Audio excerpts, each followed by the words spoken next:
Recording is on. Assalamualaikum warahmatullahi ta'ala wabarakatuh. Good evening, ladies and gentlemen. First, I want to thank you all for present in the second Paris Van Java International Seminar in 2021. In today's presentation, let me introduce my name Lisdawati Wahjudin and with my partner Dedi Rahmat, Fitriana Sidikah Rahmat. We are lecturers at program Diploma Police Study FISIP University Langlang Buana.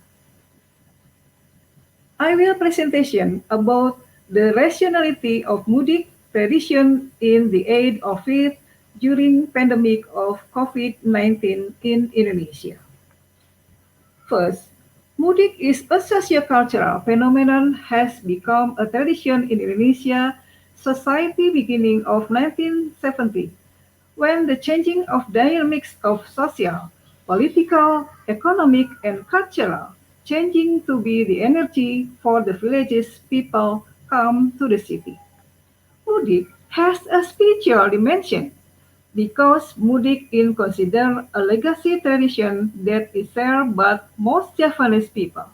The Mudik tradition is related to the habits of Javanese farmers who visit their homeland to make pilgrimage to the grave of their ancestors. Therefore, Mudik tradition emerged and persists from time to time. Since 2020 is marked by a world phenomenon regarding the existence of the coronavirus known as the COVID-19, which causes paralysis in all aspects of the life of the world community, especially in Indonesia, which is still believed to be large-scale social restriction, especially in areas prone to being affected by the virus. The strength of the local community, especially those who want to carry out social interaction in every aspect of life, especially the aid of it, gathering with relatives in their hometowns, is what causes a great desire for community movement in the midst of a pandemic to become increasingly vulnerable. Prior to this year's Ramadan, President Jokowi announced a ban of mudik for all Indonesian citizens. This is very important in order to prevent the spread of COVID-19 through the country. Decisions will be appreciated considering the danger that will be arise if the mudik continues. So, people are encouraged to stay at home. The action of TNI and police officers to intervene are also not effective if they are not assessed by the local government to the lowest structure at the village level to be able to practice in holding back to the pace of the Mudik ritual. The research method in this study uses qualitative method. The data collection technique is by analysis and describing the rationality of the Mudik tradition through the study of documentation and literature. In this area, ethnomethodology is present as a means of observing the daily movement of the human to build a complete understanding of the social facts that are currently spreading in society. Then, the finding and discussion is the collective culture of Indonesian people toward the pandemic brings its own dilemma in preventing the spread of COVID-19, especially in relation to variously policy implementation that threaten rule of assembly and mobility. Community culture and Mudik are challenges that are considered difficult to implement large-scale social restriction in various regions. In sociology study, there are several approaches that are used as basis for seeing social phenomena. The first is functionally structural approach.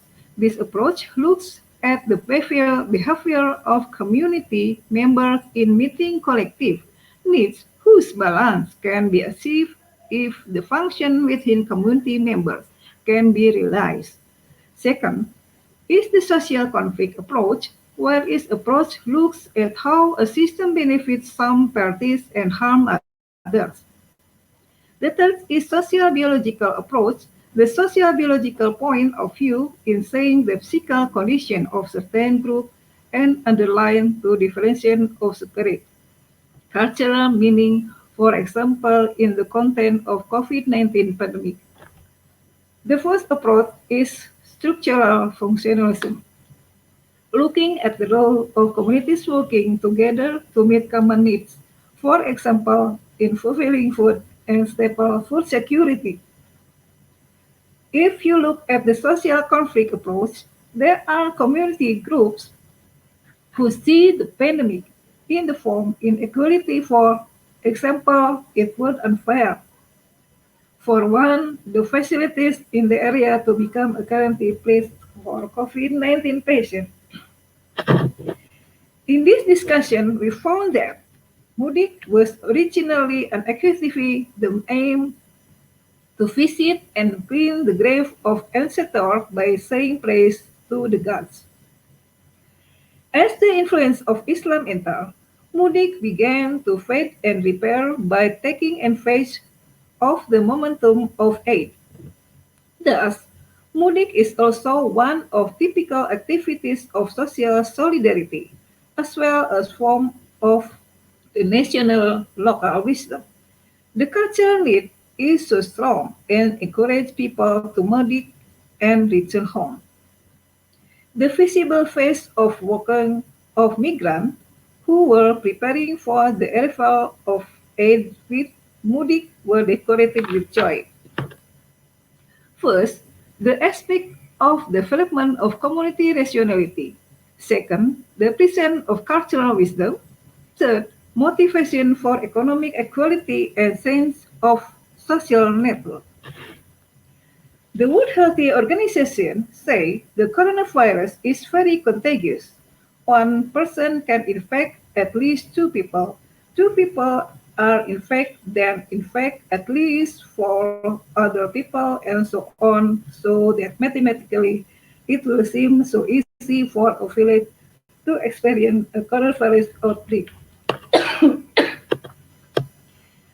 The government appealed to people to use masks, wash their hands frequently with soap, and maintain a minimum distance of 1 meter from other people can reduce the risk of catching the virus. But from the experience of a number of countries, it is most effective to stay at home. Several regions have implemented regulations requiring newly arrived residents to self-isolate for 14 days with supervision. Some areas even put them in special facilities. Being too weak in isolation cannot go anywhere, does not feel like a pleasant experience. The conclusion is the Mudik phenomenon in Indonesia is unique because it doesn't occur in other countries where the population is also majority Muslim. For Indonesian Muslims, it has become an annual ritual inherent in the holy month of Ramadan. It's only limited to the social construction of the community, which has been transformed into a tradition of returning to the village, which has been carried out of a long time. A theological belief that has been held tightly by Muslims. The economic dimension offers a significant turnover of money. The movement of urban to rural people provided an economic stimulus. The transportation mode is helped by Mudik. All kinds of Mudik flats are pulsating as people move from big city to different regions. Economically, mutually beneficial for various parties. Finally, the dimension of self-existence is actually visible, but stand out. At least, that is what has happened recently, saying the phenomenon of travelers who use private vehicle more than public transportation. Virtual mudik is very likely to present the social religious dimension. Everyone can communicate face to face via live social media. Meanwhile, the economic dimension is rather difficult to replace.